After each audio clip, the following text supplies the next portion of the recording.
Livro do profeta Jonas, capítulo de número 1. O verso é o de número 2. Jonas capítulo 1, verso 2. Se você nunca leu esse livro, ele é pequenininho, de apenas 4 capítulos. Vale a pena, 10, 20 minutinhos, no máximo, você lê o livro com facilidade. Verso 2. Levanta-te, deixa eu ficar aqui. Dispõe-te, vai à grande cidade de Nínive e clama contra ela, porque a sua malícia subiu até mim. Feche os seus olhos. Senhor nosso Deus e Pai, em nome de Jesus, eu quero te agradecer por tua palavra, por tudo aquilo que o Senhor tem feito até aqui, nesta noite. O Senhor moveu corações para te adorar em louvores, moveu corações para te adorar com recursos financeiros. Cremos que o Senhor curou nesta noite, e agora o Senhor vai continuar falando conosco. Pelo poder do nome de Jesus, te agradecemos. Amém. Glória a Deus. Amém. Bom, eu quero ressaltar hoje rapidamente o relacionamento desse profeta com Deus e as coisas que Deus vai fazer através deste homem, mudando este homem de lugar.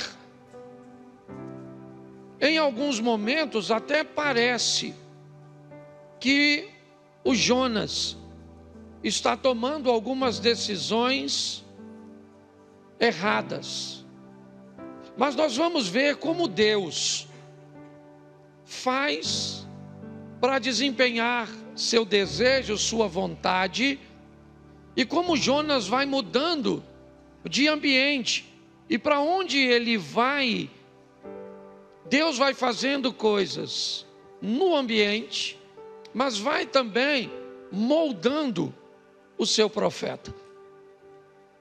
O verso que nós lemos define um nível altíssimo de intimidade entre Jonas e Deus. O pobre mortal Jonas, limitado como todos nós, ferido por circunstâncias da vida, é capaz de ouvir a voz de Deus. O texto diz que o Senhor conversou com Jonas, dizendo para ele: levanta-te, dispõe-te, vai à grande cidade de Nínive e clame contra ela, porque a sua malícia subiu até a mim. Note que na ótica de Deus, Nínive está com um estilo de vida que não o agrada. A forma como os ninivitas estão vivendo não agradam a Deus. Eles são maus, e pela maldade cujas quais eles estão inseridos, eles estão perdidos, longe do Senhor. Então Deus tem um projeto de salvar aquele povo. Por isso que a mensagem não vai a favor, ela vai contrária.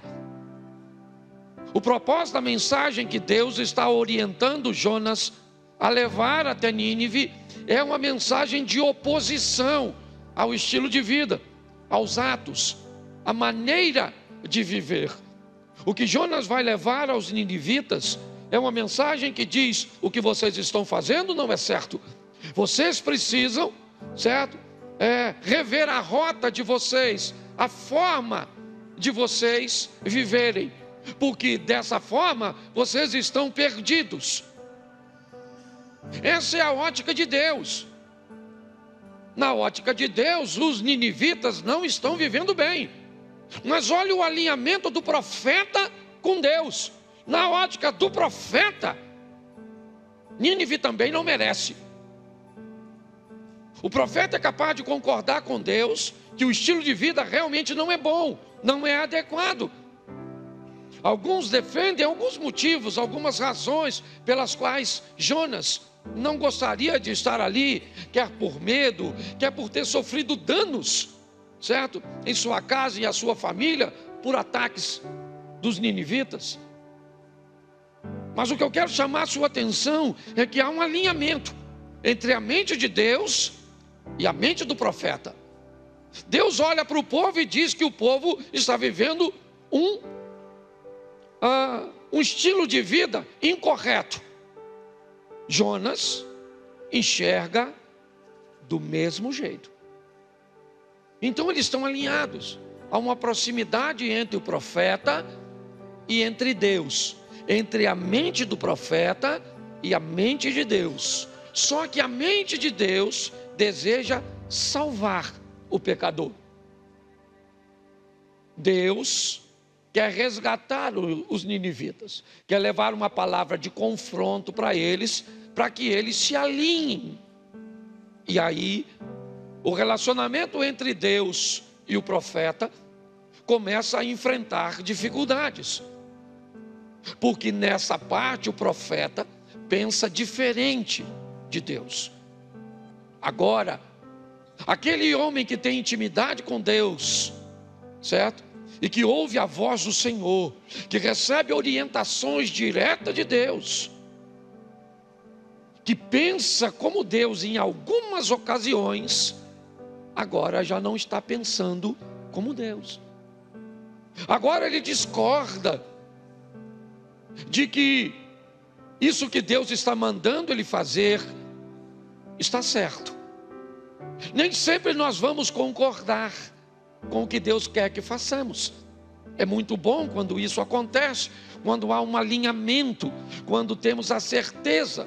Mas quando Deus começa a dizer para você continuar com o marido que você planeja largar, que você precisa resgatar um amor que você já deu por falido, quando as orientações começam a entrar num desalinhamento, as coisas começam a enfrentar problemas.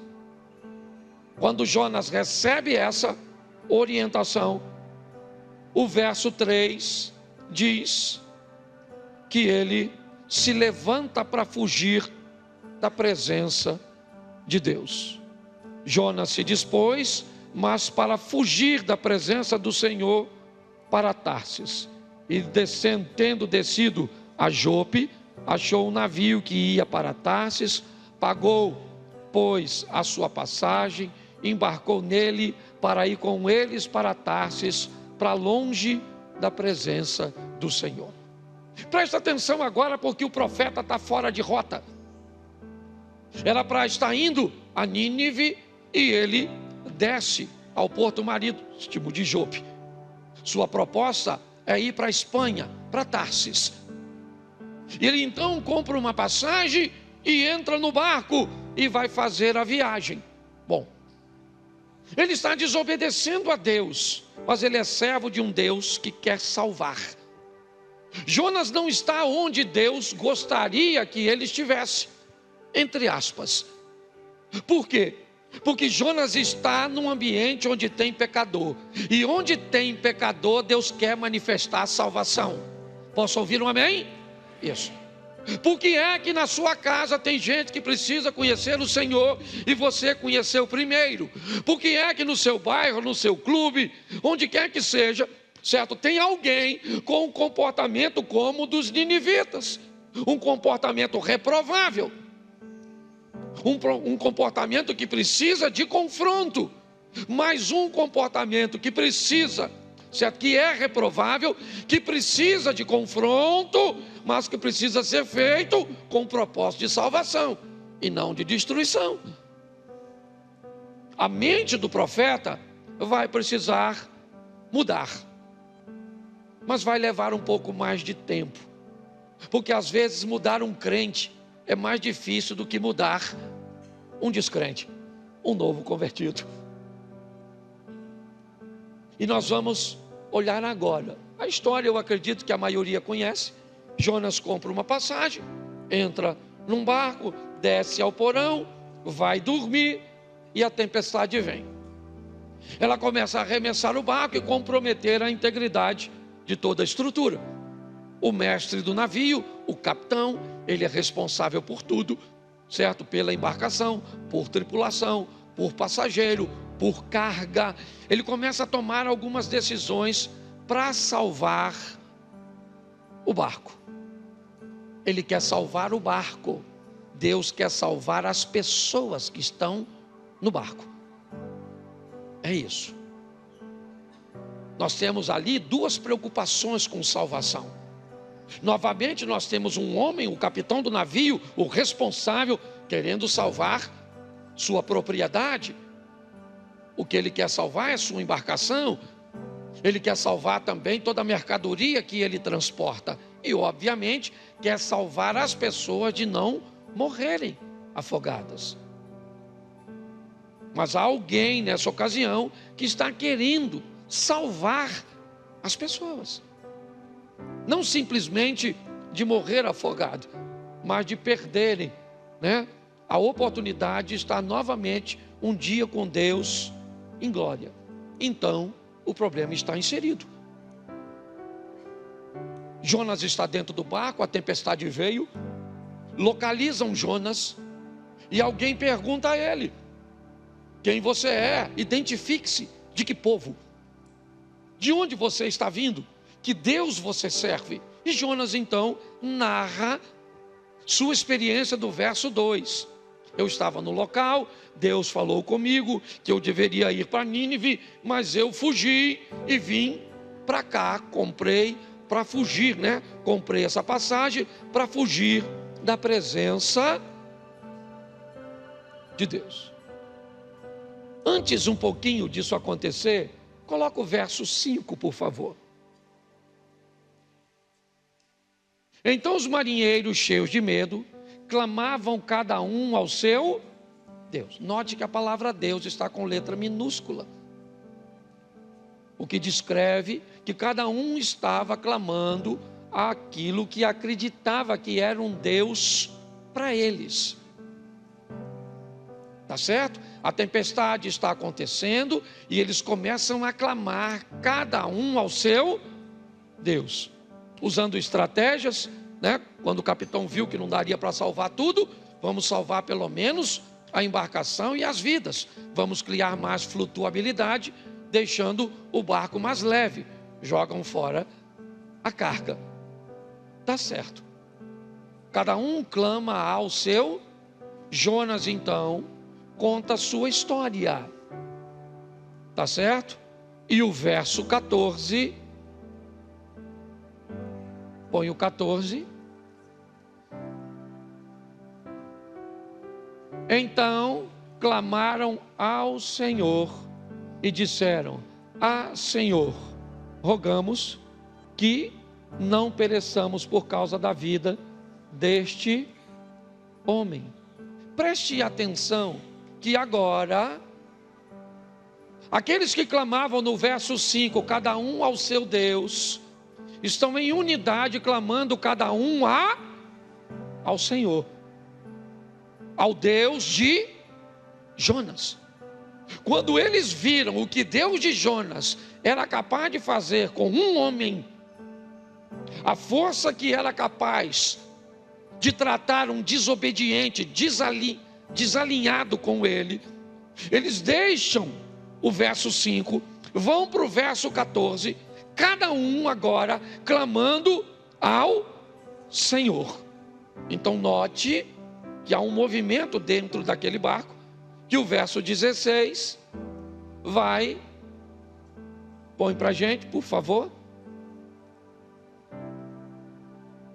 Temeram, pois, estes homens em extremo ao Senhor e ofereceram sacrifícios ao Senhor e fizeram votos. Bom, agora está resolvido. O problema está resolvido, certo? Temeram ao Senhor, fizeram votos ao Senhor, ofereceram sacrifícios ao Senhor, e agora aquele barco sabe quem é o Deus verdadeiro. Então está na hora de tirar Jonas de lá. A missão acabou. Deus salvou as pessoas que queriam. O barco está salvo, está tudo certinho, todo mundo lá dentro sabe que ele é Deus. Então a missão de Jonas havia terminado, certo? Então ele é lançado fora do navio. Isso precede um pouquinho o texto que eu estou dizendo, mas eu estou só te mostrando o que está acontecendo. Por que Jonas foi lançado do navio para fora? Porque a missão dele dentro do navio acabou. E quando a missão acaba, está na hora de ir embora. Está na hora de descobrir qual é a próxima missão. O que Deus tem agora para fazer através de mim. Eu preciso estar pronto para os novos ciclos da minha vida, onde um encerra e onde outro começa. Então acabou. Então Jonas é jogado para fora do mar, ou para fora do barco. E o verso 17 deparou-se, que tradução ruim é essa, hein? Eu vou ficar com a minha, pode tirar daí, por favor. Depois troca, certo? Mudou? O Senhor ordenou um grande peixe que engolisse o Jonas. E Jonas esteve 3 dias e 3 noites no ventre do... Presta atenção. Assim que jogou Jonas fora do barco, o texto diz que o mar se acalmou. Então a situação de quem estava no barco ficou tranquila, sim ou não? Mas a de Jonas não. O mar ficou calmo para o barco e ficou calmo para Jonas. Por quê? Porque o processo foi cumprido no barco, mas ainda não foi em Jonas. Então Deus facilitou a vida dos que estão no barco e já descobriram, e já aconteceu o que Deus queria, mas Jonas ainda precisa aprender uma lição. Então a história continua. Quanto mais rápido você aprende, mais rápido, né, as coisas costumam se tornar mais leves. Mas o verso seguinte, coloca para mim. O verso 1 do capítulo 2. Então, do ventre do peixe, orou ao seu... Presta atenção. Está lá no peixe agora. Pastor, como é que isso é possível? Bom, olha gente, não sei se você vê documentário, mas...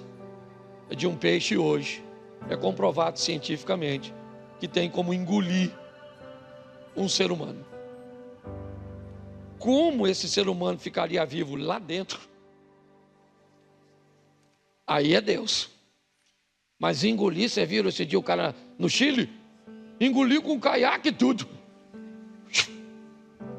Viu? Certo? Mas graças a Deus devolveu. O cara, achei até que era Jonas. Certo? Mas estava de caiaque. Eu falei, né, não. Tá certo. Mas presta atenção. Agora, lá do ventre do peixe, o Jonas vai orar ao Senhor. Ele vai clamar ao Senhor. E a oração que ele faz é algo sensacional. Vamos lá. Na minha angústia, clamei ao... Isso. Lembra desse texto? Alguém lembra dele? Na verdade, ele não está orando, ele está recitando o Salmo 120. Na minha angústia, eu clamei ao Senhor. Lembra? Falando da alma dele. Livra-me, Senhor, da língua enganosa. O que será dado à língua enganosa? Brasas vivas de zimbros, setas, né? Todo o texto do Salmo 120. Ele está clamando e dizendo, na minha angústia, clamei ao Senhor e Ele me respondeu. Ele está recitando o Salmo 120, agora em sua oração. Mas, no verso 9, 2:9, me ajuda aí, irmão. Esse computador nosso, só a graça do Eterno. Mas com a voz do agradecimento eu te oferecerei o que votei, ao Senhor pertence. Preste atenção, olha a conversa que ele está tendo com Deus. O que Deus está querendo com tudo aquilo? Salvar Nínive, certo? Ele queria? Não. Então ele foge, entra no barco e Deus diz: então tá bom, vou te usar para salvar essa turma que está no barco. Salvou a turma que está no barco? Então sai do barco e vai. Agora está no ventre do peixe. Aí ele diz: Senhor, né? Ou na minha angústia clamei ao Senhor. E agora ele ora a Deus e diz o quê? O que eu votei pagarei, porque a salvação pertence ao... Então tá bom o que ele está dizendo. Eu vou, tá certo. Se a missão terminou, ele vai cumprir. Porque você lembra de Jó 42:2, lembra? Porque os teus planos não podem ser frustrados. Então Deus vai cumprir o seu propósito, porque Ele é soberano. É assim que funciona. Ele diz: a salvação pertence ao Senhor e eu vou para Nínive. Então está na hora de fazer o quê? Sair do peixe. Porque a missão no peixe já se cumpriu. A missão no peixe era convencer o profeta de que do que Deus queria fazer e que ele iria ser usado como instrumento. Jonas disse: o que eu votei pagarei. E eu sei, tá bom, a salvação pertence ao Senhor. Eu não gostaria de ir lá, mas um servo de Deus não faz o que quer, faz o que é preciso. Posso ouvir um amém da igreja? Isso, tá certo? Ele faz o que é preciso. Então entendeu, está na hora de sair do peixe. E agora nós vamos para o capítulo 3, verso 3. Levantou-se, pois, Jonas e foi a Nínive, segundo a palavra do Senhor. Ora, Nínive era cidade muito importante diante de Deus, e de 3 dias para percorrê-la, certo? Quando a Bíblia fala percorreu a distância de um sábado, é 1.400 metros, certo? Por guardar o sábado, eles não andavam mais de 1.400 metros. Mas a caminhada de um dia, só para você entender isso, era aproximadamente entre 25 a 32 quilômetros. Vamos pegar por baixo, 25, certo? Nínive era uma cidade mais ou menos do tamanho daqui a Mangaratiba, talvez. Daqui até o Recreio dá 60 quilômetros de Xerém ao Recreio dos Bandeirantes. Então, para andar 3 dias, andando 25 por dia, que era normalmente o que eles faziam, era uma cidade muito grande, até para a gente mensurar aqui. Mas agora ele está onde Deus mandou. E ele prega naquela cidade, e toda a cidade, até o rei da cidade, se arrepende, demonstra arrependimento, tá certo? E a missão está cumprida. Quando isso acontece, a missão cumpriu. Se cumpriu, está na hora de sair. Missão cumprida, capítulo 4, verso 5. Preste atenção. Então Jonas saiu da cidade, assentou-se ao oriente da mesma, e ali fez uma enramada, um abrigo, e repousou debaixo dela à sombra, a ver o que aconteceria à cidade. Olhe bem, ele tem um prazo, depois você lê. A cidade estava para ser destruída. Agora o povo se arrepende, a missão dele acabou, então não faz mais sentido ele continuar ali. O problema é que Jonas não gosta do resultado. E ele vai conversar com Deus. Note que eles continuam com o relacionamento.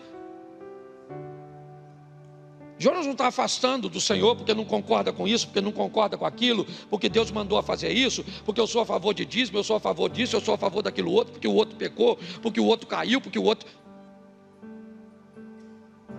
Pessoas que se separam num relacionamento por coisas tão pequenas, é porque o nível de relacionamento é extremamente raso. E não dá para manter um relacionamento profundo com pessoas rasas. A turma aqui de Xerém sabe, a gente tomava banho de rio junto. Havia uma regrinha básica, certo? A primeira coisa que se faz num ambiente para mergulho é descobrir a profundidade do local. Você não chega numa piscina e mergulha. Você chega e descobre qual é a profundidade da piscina. E a profundidade da piscina diz a você qual é a forma que você vai lidar nela. É assim que funciona. Quem sabe nadar não pode entrar neste local. Por quê? Porque ali a piscina não dá pé. Ela é funda demais. E onde é mais raso? Onde é mais raso, não pule de ponta, pule em pé. É assim que funciona. Quando nós tomávamos banho, era assim. Chegou num poço novo onde ninguém nunca tomou banho, nenhum dos meninos mergulhava. Não sabia se tinha uma pedra. E mais, mesmo que o poço fosse conhecido nessa época que era agora, que era a época dos temporais, certo? Aquela chuva, volta e meia, o que acontecia? Troncos se deslocavam. E se o poço era novo, mas uma tempestade aconteceu recentemente, nenhum dos meninos entrava nem no lugar que já conhecia da mesma forma, e sim com muito mais cuidado. E eu não estou falando de tomar banho e de mergulhar. Eu estou falando de relacionamento. Note que mais uma vez fica conflitante. Mais uma vez o profeta não está bem. Ele não está entendendo. Então ele começa a reclamar com Deus. Eu sabia que o Senhor ia perdoar esse povo. Eu sabia, por isso é que eu não queria vir aqui. E aí Deus precisa novamente. Já salvou a turma do barco, já salvou a turma de Nínive, só precisa educar seu profeta. Fazer com que ele entenda que há um propósito maior. De suas perdas particulares não podem mudar a sua ótica a respeito de Deus. Então, a história precisa continuar. Capítulo 4, verso 6. Então, fez o Senhor Deus crescer uma planta, que subiu por cima de Jonas, para que fizesse sombra sobre a sua cabeça, a fim de o livrar do seu desconforto. Jonas, pois, se alegrou em extremo por causa da planta. Olha só, ele tinha quase desmaiado por causa do calor. Então ele busca um abrigo, como nós vimos, mais uma planta, certo? Uma trepadeira. Ela vai rapidamente, milagrosamente, certo? Num período muito rápido, cobrir todo o ambiente. E o Jonas descobre que aquilo é um milagre, e que Deus continua com ele, mesmo eles não estando tão alinhados assim. Ele está feliz, certo? Porque a planta, verso 7,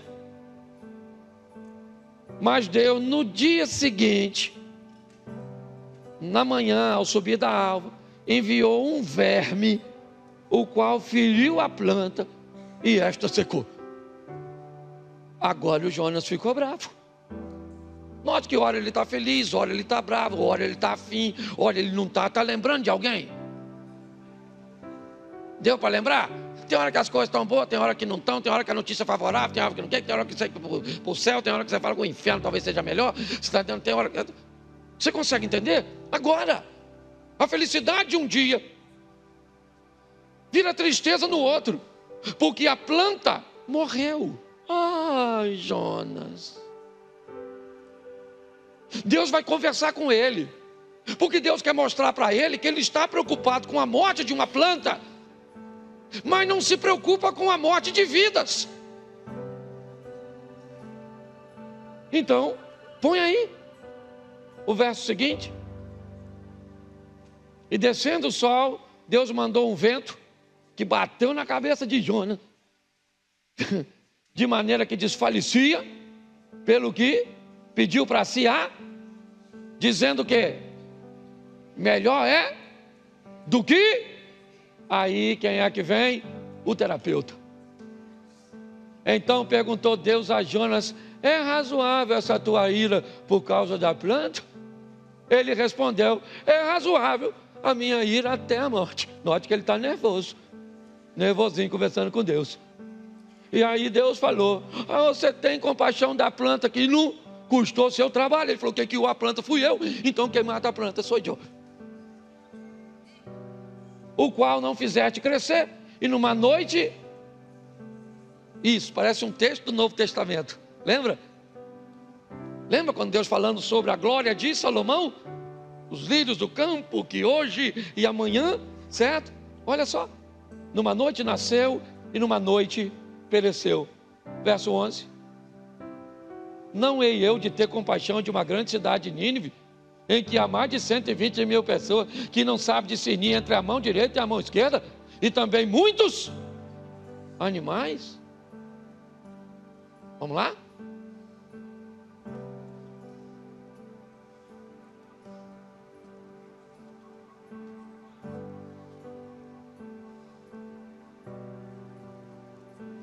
Foi porque o texto acabou. Fiquei empolgado. Deixa eu pegar o meu fechamento. Preste atenção o que Deus está dizendo para ele. Olha só que coisa extraordinária. Fala: cara, você está preocupado com a planta? E não está preocupado com as pessoas? Você ficou triste porque eu salvei uma cidade. Olha só. E agora, você está triste porque uma planta morreu? Eu acho muito legal como a história termina.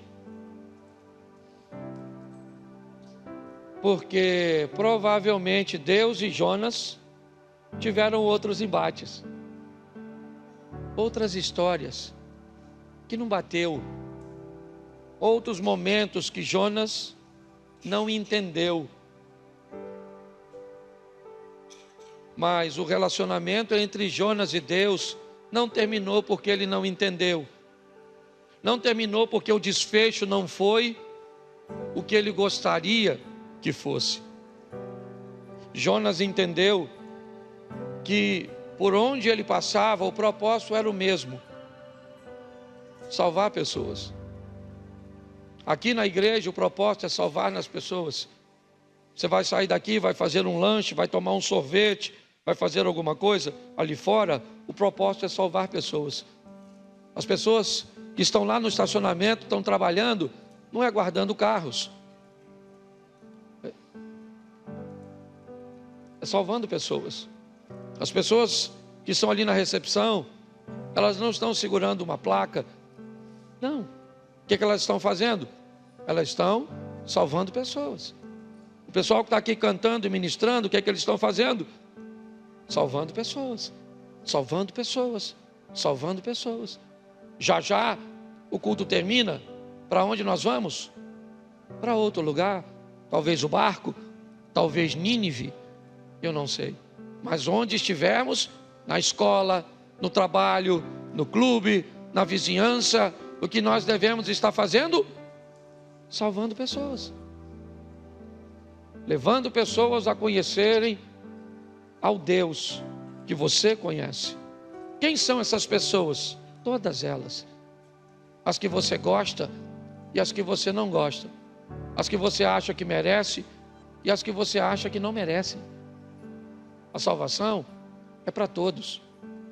Seja essa pessoa um estereotipo do cujo qual você se agrada ou você concorda, esteja ela vestida do jeito que estiver,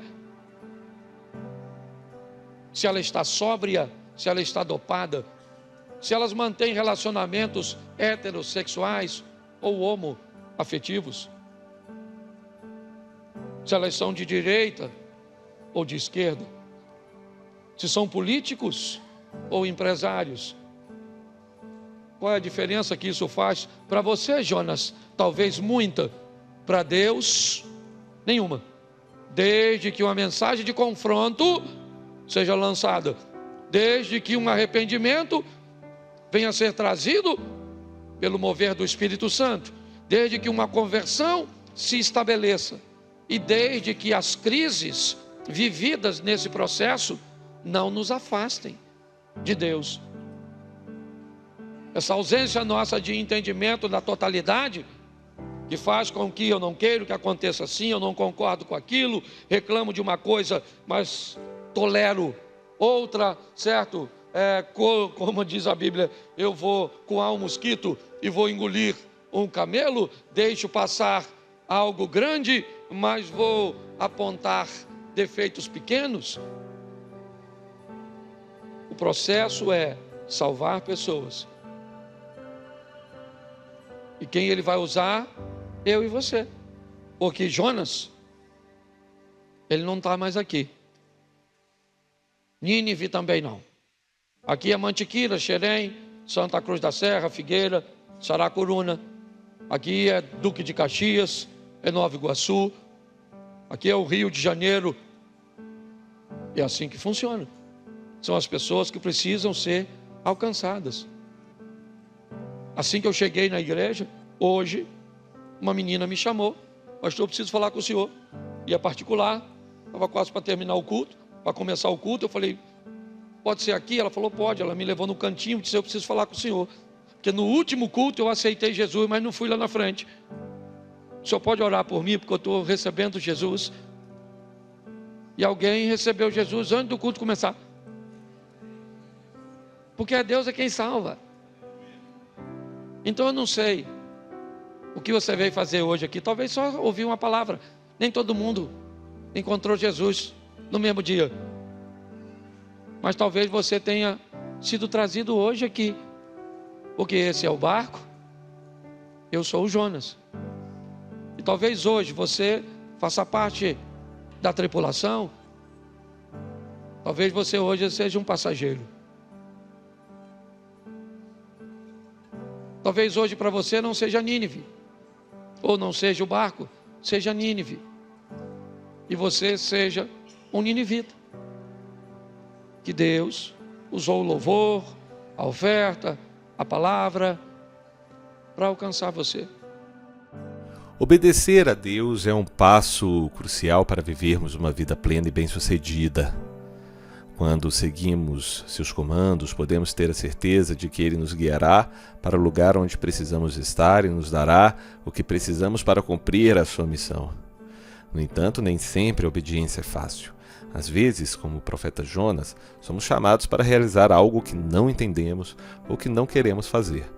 Jonas recebeu de Deus a missão de ir a Nínive, uma cidade conhecida por sua maldade, para pregar sobre o arrependimento. No entanto, ele fugiu, preferindo escapar do desafio que Deus lhe colocava. A história de Jonas nos mostra como a desobediência pode gerar consequências difíceis. Ao tentar fugir, ele embarcou em um barco que foi lançado em uma tempestade violenta. Os marinheiros, ao perceberem que a tempestade era causada pela desobediência de Jonas, o lançaram ao mar. Foi nesse momento que Jonas, em meio ao desespero, orou a Deus e se arrependeu. E Deus, com sua misericórdia, o resgatou, mandando um grande peixe para engoli-lo e depois devolvê-lo à terra firme. Quando Jonas finalmente obedeceu e foi a Nínive, a cidade se arrependeu de seus pecados e foi salva. Essa história nos ensina que a obediência a Deus é a chave para a verdadeira prosperidade. Quando fazemos o que Ele nos pede, mesmo que não seja fácil ou agradável, encontramos o sucesso que Ele preparou para nós. O próprio Jesus nos ensina em João 14, verso 15: se vocês me amam, obedecerão aos meus mandamentos. A obediência é um sinal do nosso amor por Deus e através dela é que vamos ver as promessas de Deus se cumprirem em nossas vidas.